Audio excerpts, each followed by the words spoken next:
Hi, everyone. Welcome to the 2023 HyFlex Collaborative Conference. I am Kathy Littlefield, Professor and Faculty Chair of the Business Division at Pierce College in Philadelphia, Pennsylvania.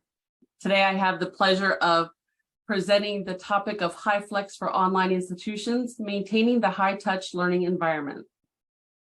So who is Pierce College? Pierce College was founded in 1865 as a business school for soldiers returning from Civil War. So we've been around for a long time.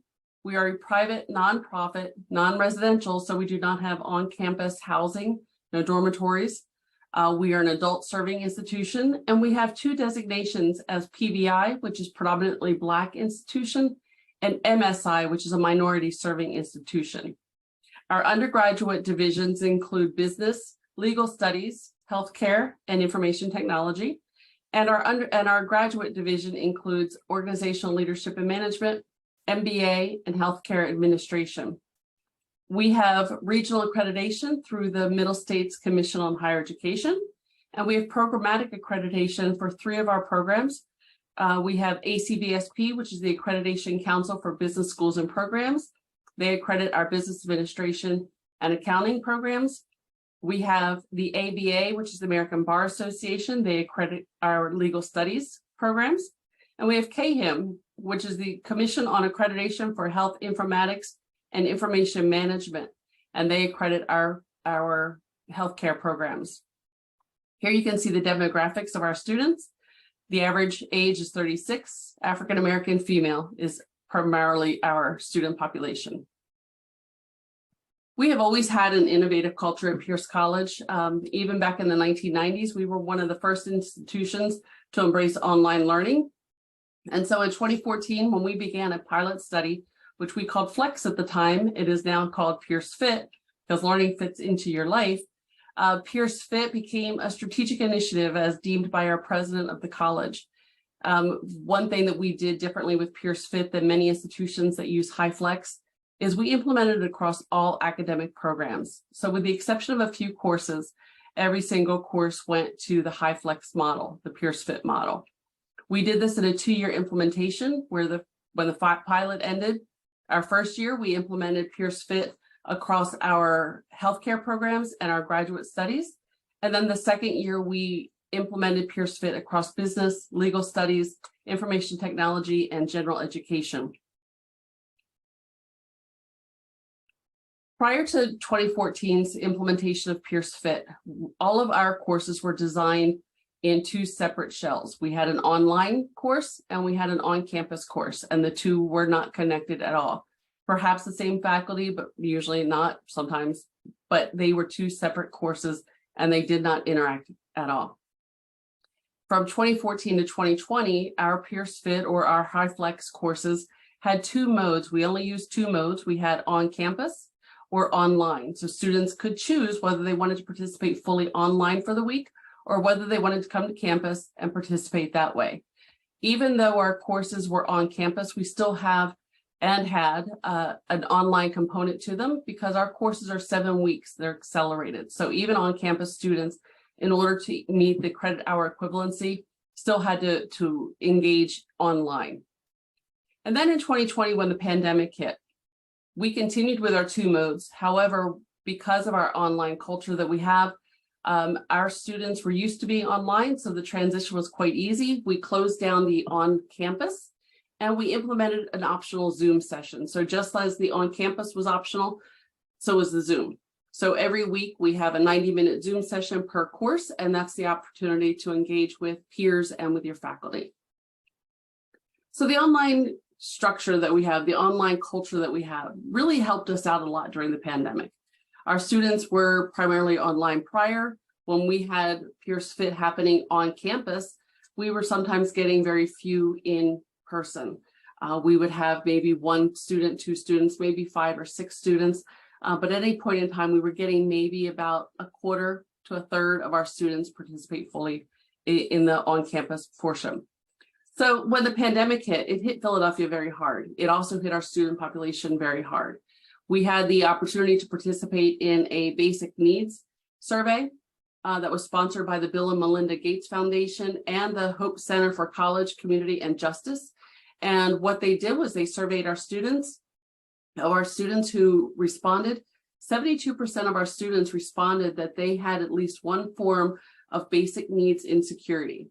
What is a basic need? A basic need could be food, could be housing, could be daycare, childcare. It could be any of the basic needs that you have to exist. Our 72% was compared to 53% at all four-year institutions. 65% of our students experienced housing insecurity. That meant they either were or had the potential of becoming homeless. 50% of our students with part-time jobs lost their jobs. 27% of our part-time workers who were able to keep their jobs had a reduction in hours or pay. And then 63% of our students are parents, and they reported having to help their own children complete their own schoolwork. And 44% of them reported missing class because they were busy helping out their children as it went. So as the world was coming back and getting back into the offices and into the classroom, we had to decide, do we want to return to campus? So we interviewed our students, we surveyed our students, and our students by and large wanted to remain virtual.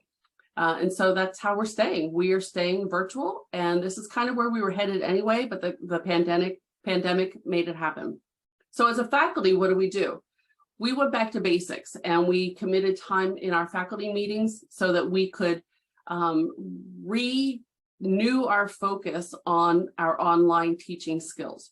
We wanted to make sure that we had this high-touch learning environment for our students. A couple basics for that. Personalized communication. That can be as simple as using students' names and emails. It could be scheduling video chats instead of sending a message. It could be something that is going to help create that communication between the student and the faculty.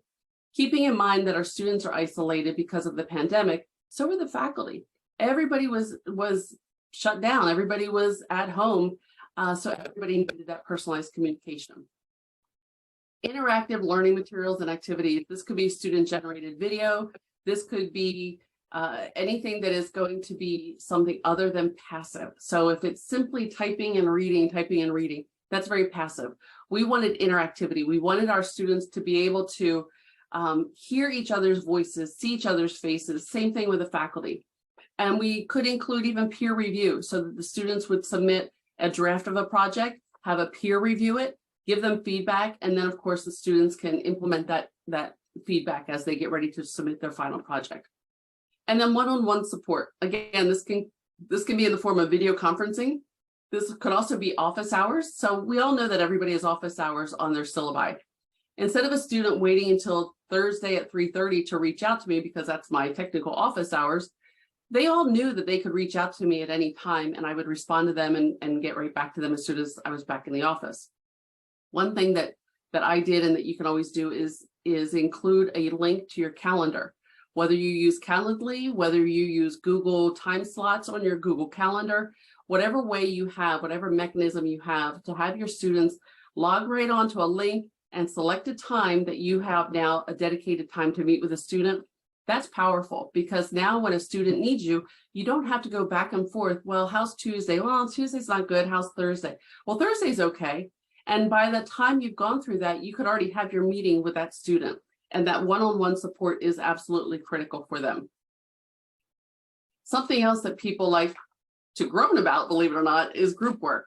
So group work is important though when you're in an online environment, because again, it comes down to that connection, comes down to that connectivity. One of the things that I would recommend with group work is including a peer review at the end of the project. That way you know who worked well together, you know who struggled, you know who was timely for their meetings and their reports and submitting work. You also know who did not do that as well. One of the downfalls of group work is, well, I did all the work and they didn't do anything. At least this gives a couple points allocated in the project to that peer review, that peer evaluation. Also, if you're doing group work, consider giving more time. So if you think it's going to take about a week for a group to do their project, give them 2 weeks. If you think something's going to take 2 weeks, give them 3 weeks. Keeping in mind, we only have 7 weeks of our course, so we have to be very proactive on that. But it takes longer when students are adults, when students are working professionals, when students are balancing childcare and community, or they're simply trying to find a job. So there's different priorities that we had to balance. Timely feedback. We all know about timely feedback, right? We can't wait 3 weeks to return a paper so that someone can implement feedback and then turn in their final project. Timely feedback means that they need to have their work graded and returned to them prior to the submission of their next work, which typically means within a couple days of a due date. So also use the student's name when providing feedback. That way they know that you read their paper and this is the feedback meant for them. Open discussion forums. So open discussion forums are general Q&A. This is not a graded discussion forum. This is a general forum that students can answer and ask simple questions. You do need to make sure that students know not to include questions that are specific to their grade or their feedback or something personal along the way. That needs to be strictly between the two of you. But open discussion forums are a great way for students to engage. I couldn't find that case study. What page was it on? Where is this? That type of thing. And then using technology effectively. This is using Zoom, using Microsoft Teams, using Google Meet, whatever that may be. Again, it comes down to giving that voice to the message, giving that focus, that focal, that I can't talk right now, giving that facial recognition to that message so that students are able to connect with you. What does your LMS have? Does your LMS have an opportunity for you to use it? Use whatever avenue you have to you. Perhaps you want to use FaceTime, whatever it works, use technology to help out with this connectivity. So what is the big so what? So what did we know? How do we know that this made a difference? At Pierce, we have our end of course surveys that include 12 questions that we call the high engagement approach to teaching questions. And we call this HEAT scores. So these questions are embedded in the middle of the end of course surveys. And what they do is they help us determine the impact of that instructor on the course. Every year we have an academic goal, and our goal has been 4.39 out of 5. 5 is the maximum score on the HEAT questions. And in 2018-19, this was all pre-COVID, the business division, my division, was below goal. So we were at 4.19 out of 5, but you can also see where general education, information technology, legal studies, health programs, and graduate fell in. This was prior to our renewed focus on our online teaching strategies and approaches. Did it make a difference? Well, here we have the 22-23 HEAT scores. And this is for just the business division, and you can see that our average score went up to 4.48 out of 5. So what does this mean? We wanted to dig in a little bit deeper. Our courses are used across multiple programs. All of the different programs that we have within the business division will pick and choose out of these different prefixes. So we took a look at it as by prefix. What does that look like for our students by prefix for their HEAT scores? So we've got several prefixes. Accounting is ACC. That came in at 4.45. Bus was at 4.39. Finance, you can see how these went up, 4.63. HRM, 4.49, management 4.35. Management, don't be fooled by this. We have a couple really difficult, challenging courses in our management course selections, and a low score there does not mean that the instructor didn't do their job. It meant that the students were challenged, and we often see an impact on the HEAT scores there. And then of course, marketing came in at 4.57. So did this really tell us that that is why we saw higher HEAT scores? Probably not, but it could have impacted it. And what it did was it gave us higher engagement. So here are the points that we talked about. And really what the whole point of this is in order to help students succeed, we have to make them feel more engaged, more connected, and more motivated. And that actually helps the faculty get more engaged, more connected, and more motivated.